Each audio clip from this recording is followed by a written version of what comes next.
तर मैत्रिणींना असे जर आपल्याकडे ब्लाऊज शिवायला आले तर खूप डोकेदुखी असते, सुया तुटतात किंवा हे सगळे खडे फोडावे लागतात, नखं दुखतात.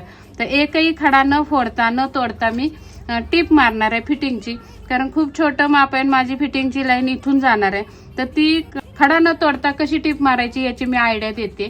तर इथं हा जो आपला स्क्रू आहे तो थोडासा असा लूज करायचा आणि हे फिरवून ना आपल्याला वरती घ्यायचा आहे. दाबाचा हा नट असतो, असा फिरवून वरती घ्यायचा, नंतर हा नट फिट्ट करायचा पूर्ण.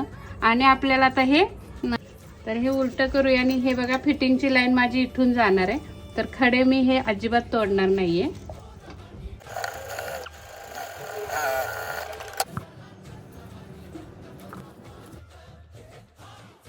बघा एकही खडा मी तोडलेला नाहीये आणि टीप अगदी व्यवस्थित टाकले, कुठेही टीप अशी लांब लांब टाका पडलेली नाही, व्यवस्थित टीप आली.